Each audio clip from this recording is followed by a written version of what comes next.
From Trimble Construction, you're listening to the Connected Construction Show, where we connect you to the contractors, owners, designers, engineers, and construction professionals who are finding better ways to work. And now, here's your host, Matt Sprague. Hello, everybody, and welcome back to the Connected Construction Show. As always, I'm your host, Matt Sprague. Today, I am joined by the world-famous Tyler Campbell. Tyler, thank you so much for joining me today. I can't help but do an eye roll at that one, man. Good grief. Thanks for having me, man. I had to go for it. So Tyler is actually a repeat guest for us. Although his first visit was on the original iteration of the show, which was called the Connecting Construction Podcast, and now we are the Connected Construction Podcast, both audio and video. So now you get to see his face, not just hear his voice, but his first episode, if you guys wanted to listen to it, was back actually on February 3rd, 2022. So over a year ago now. Tyler was on the show. Tyler, tell us a little bit more about yourself. For those that haven't listened to the show, don't know your name as a household name in the construction podcast world, tell us a little bit about yourself, your background, what you do. You do a bunch of things, so fill us in. Yeah, man. So Tyler Campbell, I'm a sixth-generation builder, and started in the industry in 2012 with my family business, ABSI. And I apprenticed under my dad and my brother, so had to grow some really thick skin there in order to make it through that meat grinder. I've met your brother, so I understand the thick skin. Yeah, so I stayed there for 10 years, and now I'm running Storybuilder Creative. So during the time in the family construction business, I picked up a camera and kind of fell in love with making stuff with that, and kind of tied the two together. You know, I said, actually, there's not a ton of people out there like creating stuff for the construction industry, just the construction industry. And it just kind of, I connected the two worlds, and that's where Storybuilder came from. So yeah, man, it's been a heck of a year since we last talked, but excited to dive into some of the findings, some of the things that I've seen along the way, for sure. Yeah. The narratives always change throughout the years. The perspectives that you gain from the experiences that you have, and that's really what you hit me up about and said, So for everybody listening and watching, Tyler hit me up probably about a month ago and said, dude, I got a lot of new things to talk about. Will you have me back? And I'm like, please. Let's get it scheduled. Yeah. Let's get it scheduled. Man.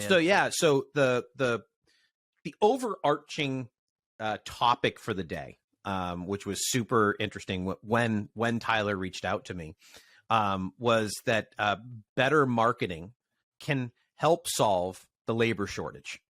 And I'm like, that's a statement right there. I like it. It's like I've done this before or something. Yeah. I don't know. Yeah. So let's created a title or two. Let's dive in that. So tell us a little bit about that. Heck yeah, man. All right. So I think let's start with the obvious stuff, like just kind of cover the surface level of this in case you didn't know. Somehow we found ourselves in a labor shortage here. So, we've got over 40% of our skilled workforce that is going to be retiring over the next 10 years. What that says to me is, hey, if we don't get on it now and start attracting this next generation, we're going to be in a bad way in the next decade. Just in 2023, we're going to need nearly 600,000 new workers to come online on top of regular industry demand.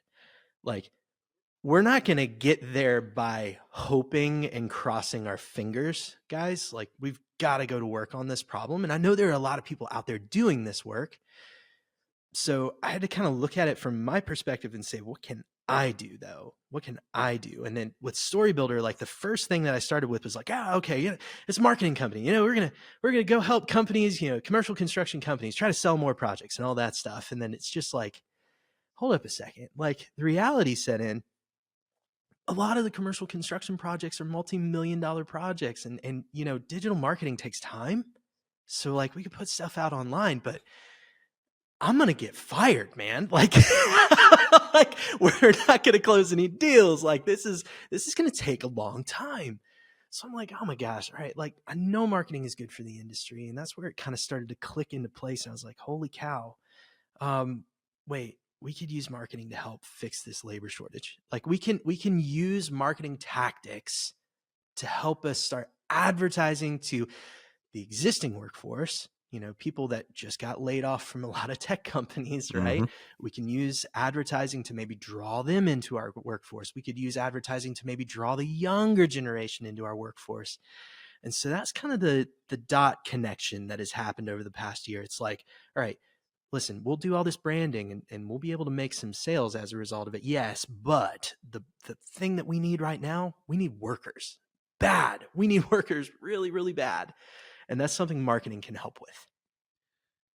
Yeah. So they like you, I think you had mentioned to me that like, we're trying to get away from the workers that kind of fall into the industry, right? Like, I think you used yourself as the example, right? Yeah. Like my dad did it. My brother did it. I guess that's what I'm going to do. I did the same thing with picking a college. I went to where my brother went, and I realized I hated it. That was not going to work it out. Yeah. But the point is that there's greater longevity.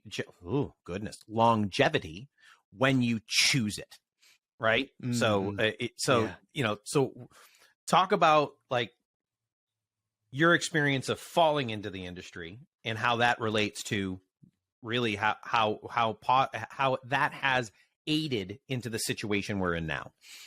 Yeah, no, I think we've relied on, and I think you had Aaron on the show. He said it really, really effectively, which is like, we've just kind of relied on people just wanting to come into the industry for a very, very long time. He said that beautifully. And so credit where credit is due, totally stealing from him there.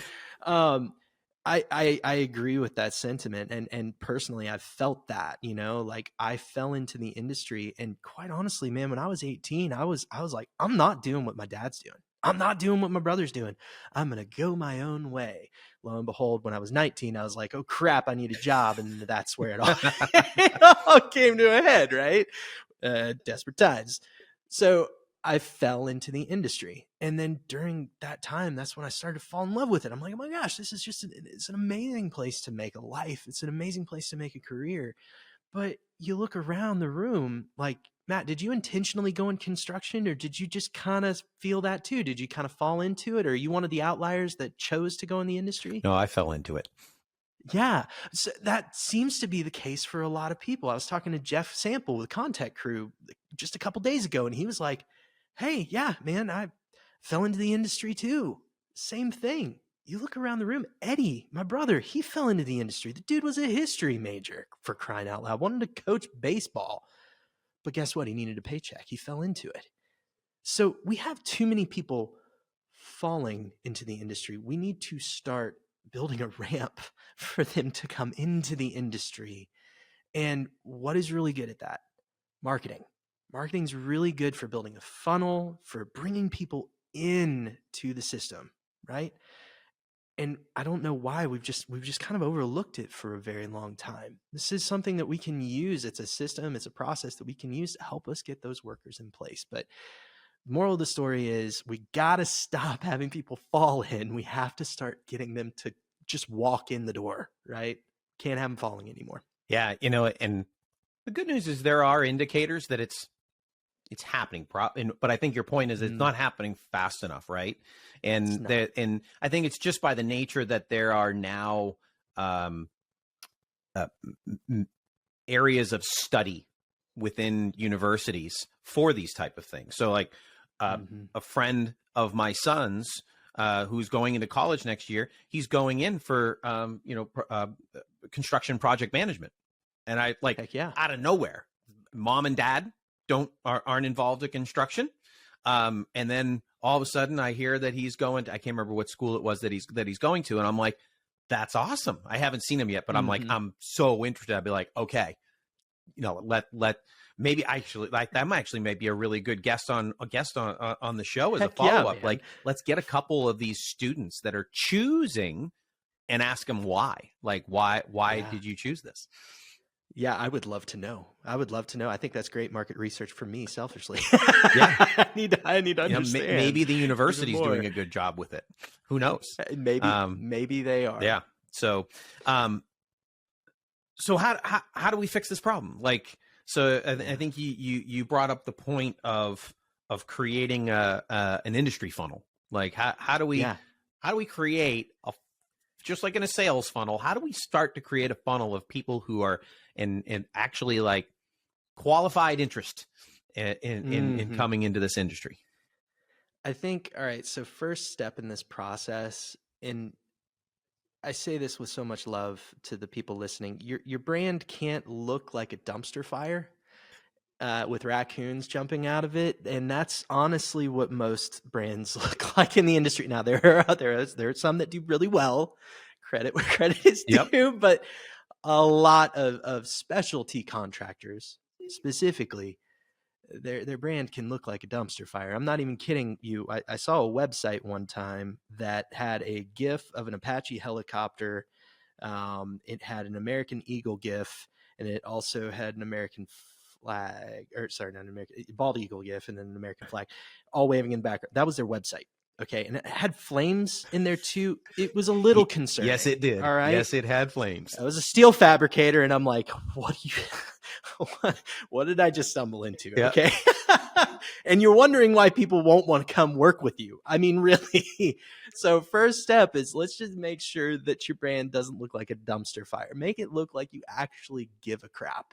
Really. Make it look like you actually give a crap, because I'm sorry, if you don't think that potential employees are going to look at that nowadays, they are. Like, a lot of times we're hiring digital natives now, guys. Like, I'm speaking from millennial territory now. Like, whenever I hire somebody, to help me out with a job, like, I will look at their website. And if it's a dumpster fire, I will probably be turned off, and I might go to the one that looks better just because I feel like they've got their crap together. Right. So attracting employees, it starts first layer. Let's just get our brand in order and make sure that looks good. Super, super simple, I'll say, right? The next layer of this, once you have your brand kind of figured out, how clear are you about your opportunities within your company? All right. Do you actually have those written down? Like, do you know who you really need? Because I'm guilty of this too, y'all.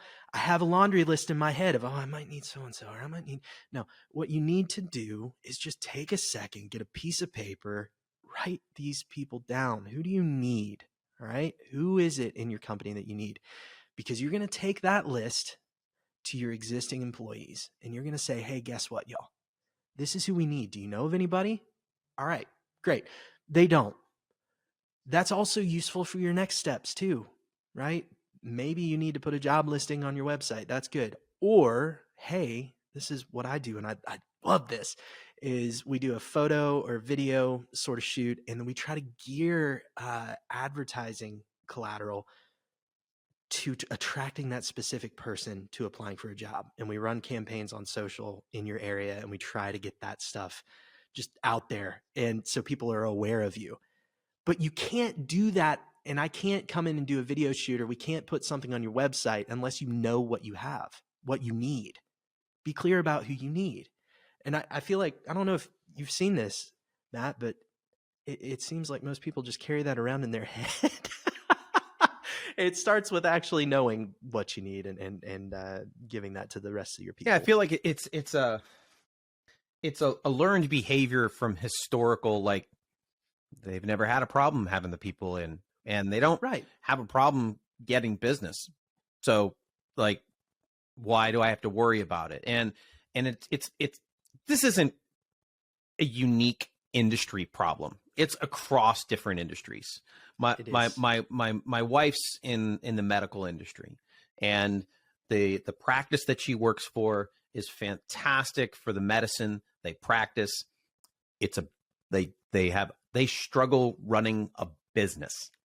And this is the same idea for the contractors, right? Is that they're good, they're great at what they do. They're bad at running a business because they're not. Yeah. That's not what they. They're usually the person, the owner, didn't go to school to run a business. They didn't hone their craft to become a business runner.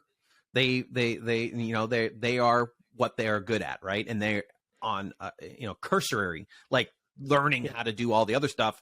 And you know what, you figure it out as you go. But the circumstances in at least in the United States, but across the world right now, have changed. That it's like, it's the problem that we're identifying today is the labor shortage. So it's not about getting the business. It's actually being able to execute the business, because not only is there the labor shortage, but the demand is rising.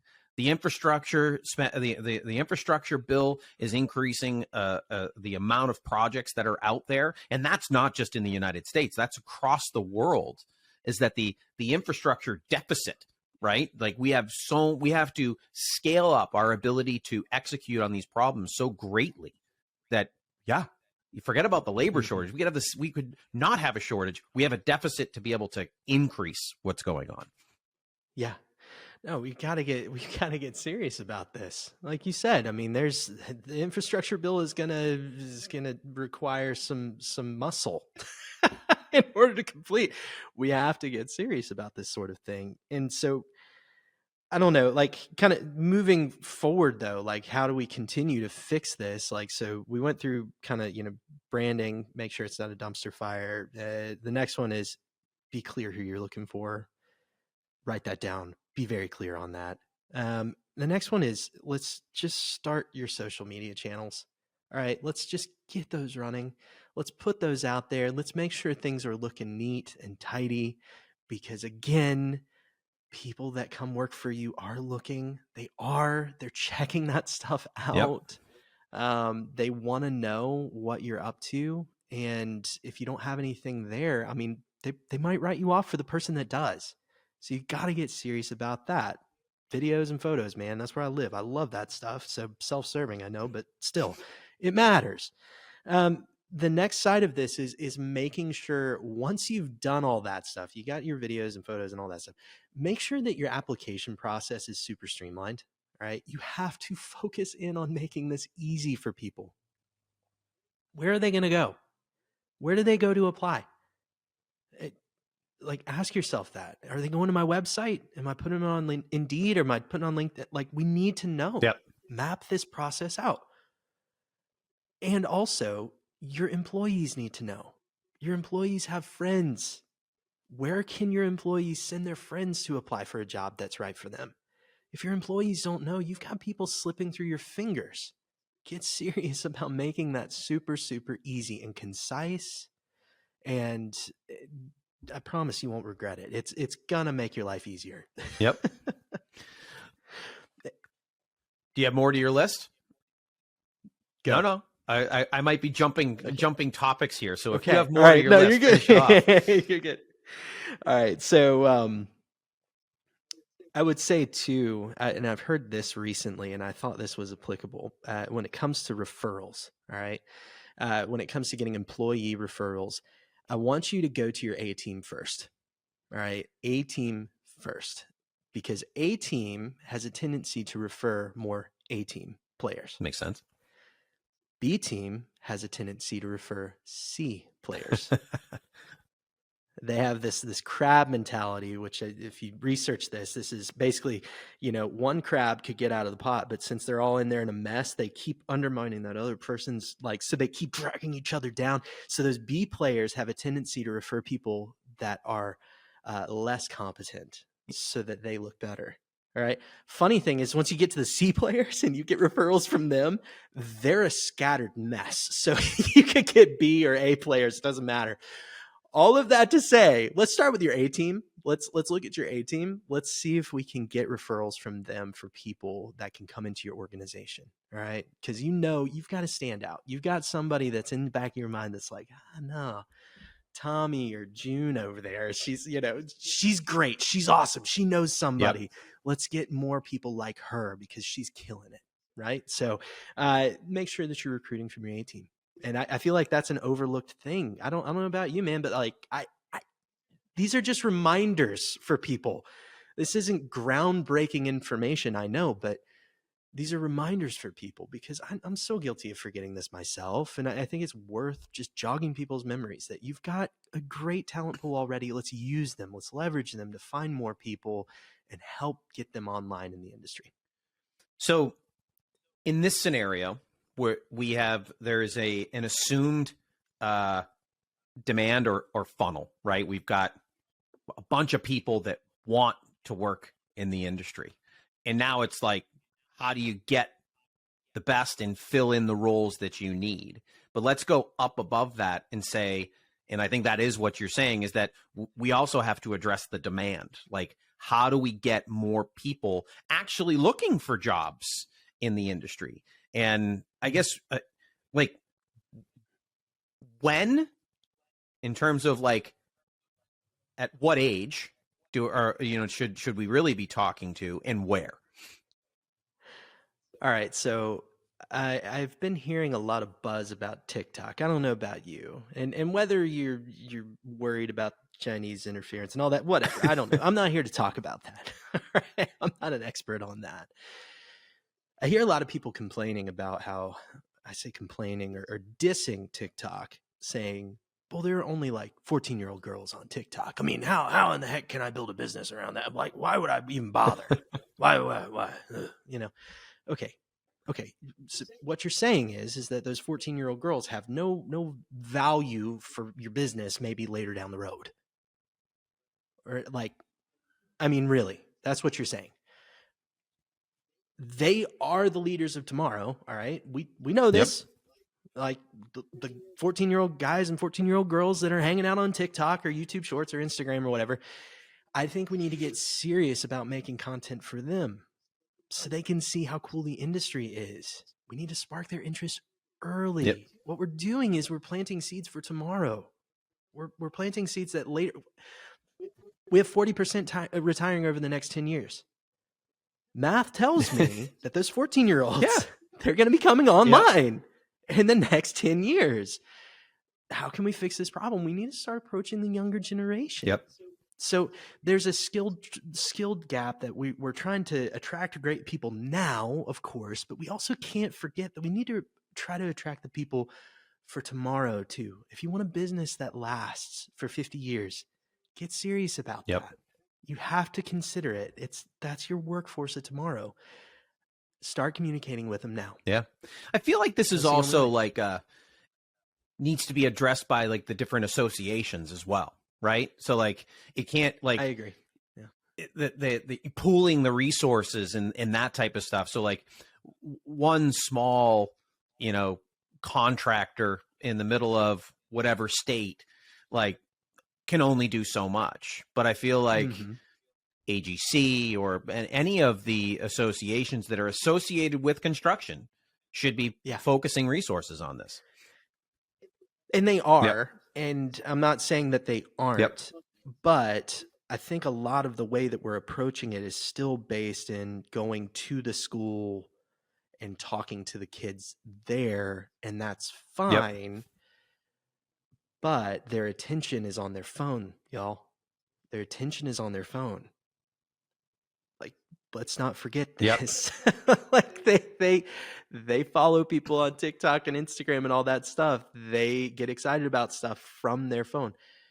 I'm not saying that going to schools and stuff is completely pointless, but what I am saying is we need to add a layer to this, because this is a way that we can be communicating with this generation every single day. And we're not really doing that effectively.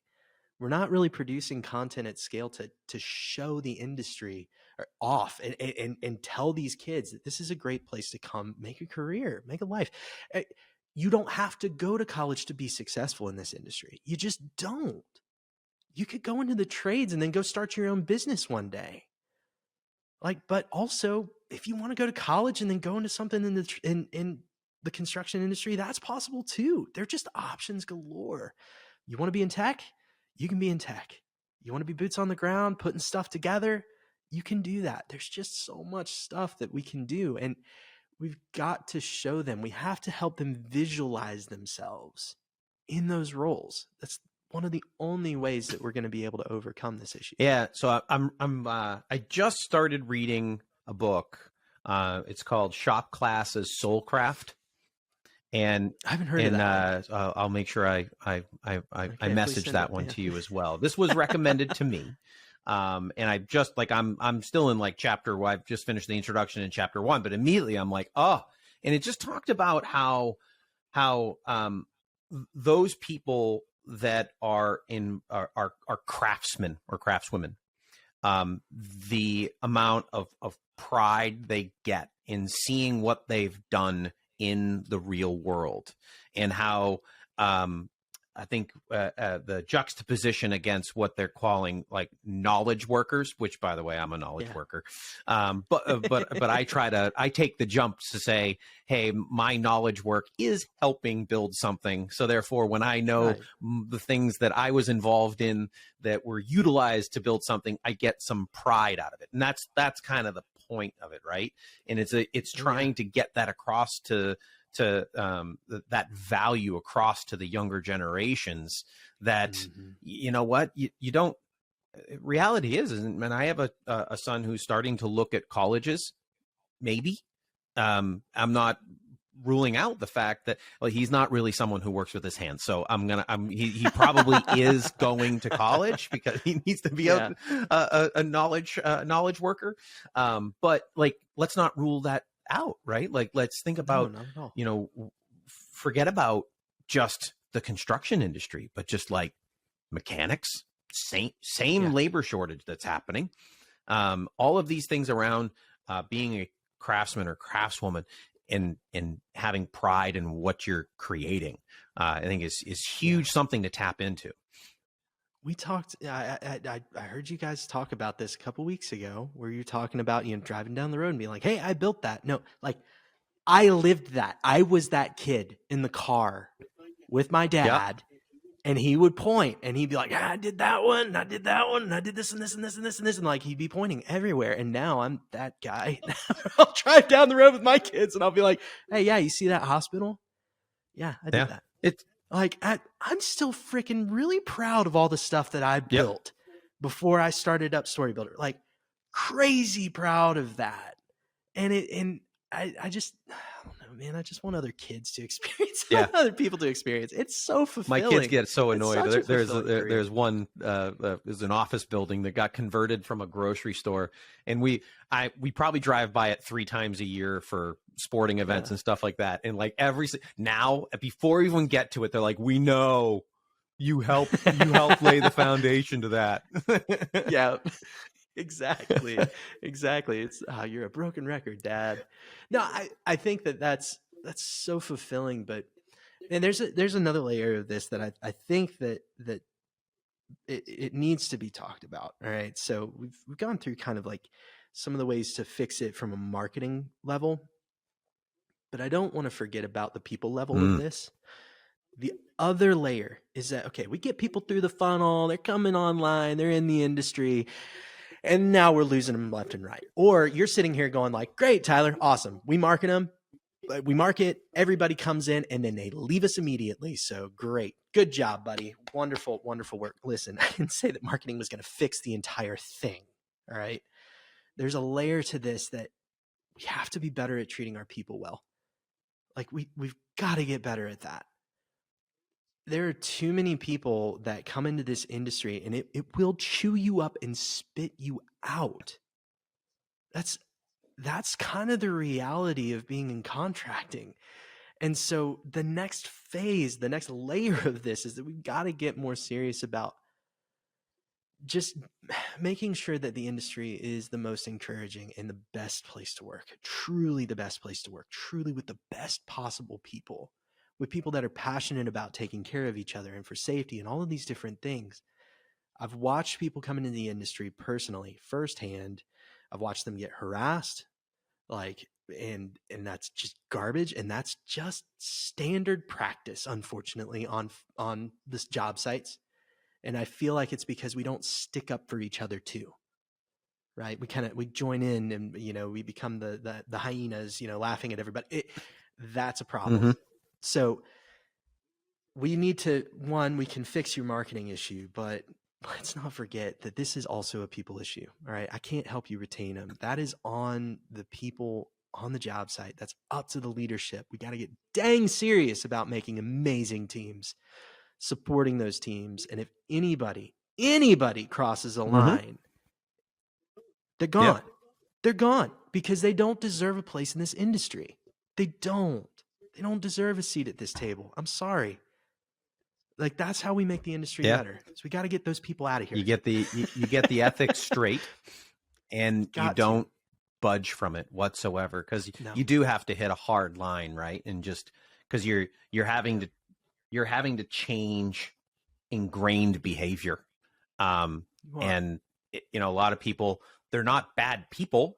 It's just within that environment, that's how they've just become accustomed to acting, and you just need to kind of change that, because let's just say, that this organization listens to everything that you just said, starts investing in the right places and all the marketing, and investing is the word, right? This is going to take time and take money. Yeah. And if you don't, so if we want to talk about the entire funnel, and the end of the funnel is natural retirement age. Like, they make it all the way through. Yeah. But if they're leaving within a year, 2, 3 of being hired, you've just wasted your money, right? Like, you've got to be smart. I think in some ways you've done well if they're leaving that after that long. I mean, let's be honest. I'm hearing of people that are losing them within the month. Yeah. Within the month. What's going on there? Is it because of the money? Like, is it because they got an extra dollar somewhere else? I don't know if that's the case. No, if it's a jump and ship that quick, that is you got in, and there are some like OS word red flags that are like, you know what? Like, nope. So let me just say, if that's you, before you call me, I need you to fix that problem first. And that's a hard freaking problem to solve. Yep. Okay. Because I can't help you. Yeah. I can't. Yeah. There are other consultants for that. Right. Go get somebody else. I don't want anything to do with it. So you got to make sure that that's square before you execute on any of this stuff. And I know that's nebulous, and it's going to take a village for you to get there, though. But if you're in leadership at a contracting company, get serious about it. Serious. Get the people that are harassing others, get them out of your life, away from you. That is the venom in your arm. All right. You got to get that venom out before you can start the healing process. All right. So get that venom out of your arm. And then if you are a project manager, if you are somebody else out there that's out there killing it every single day, it's on you to say something if that crap happens. Yep. It's on you to help this industry get better. But just don't shut up, please. Yep. Call people out if they're harassing others. Got to get better, guys. Got to get better at that. Like, we know the suicide rates are bad. Like, we know they're bad. We got to make this industry better because it's worth it. It's such a good industry, man. There's so much to do. There's so much cool stuff, but we'll never be able to show people because we treat them like crap and they're gone. Yep. Well, predictably, this was an awesome show. I mean, it's the world famous Tyler Campbell. What do you want? Oh, we are down to our last question. So everybody who is listening and watching, I did totally spring this on Tyler just about 30 minutes ago. Forgot to tell him that at the end of every one of our shows, I ask the same question. So any of you that have listened in the past or watched in the past, you know what it is. So it's, what is your motto? Or what is a saying that you've kind of really keyed in on that's a really great lesson to live by? All right. So I know gosh, man. All right. Golden rule is number 1, right? Do unto others. Yep. That's clear based off of what I was saying, right? I want that to be heard. The second thing is 1% better every day. All right. First one's the golden rule. The second one is 1% And you know what? every day. That's the motto. That tails into exactly what you were just saying, right? It's just that Yeah. the one is that there are no excuses, the golden rule. And then the other, that 1% better every day is like, you know, to those who you're speaking to here in terms of like, listen, don't hyperventilate. Like it's a long tail solution. Just look to make things better day by day. So I love it. That's fantastic. Yeah. Well, Tyler, thank you so much for joining the show again. And we'll definitely have you on again in the next year when you have another epiphany that you want to share with everybody. Another epiphany. Thanks, man. I appreciate it. Everybody who's watching, listening, thank you so much for tuning in. And as always, until next time, stay connected. Thank you for joining us for this episode of the Connected Construction Show. For more information, visit us at connectedconstructionshow.com.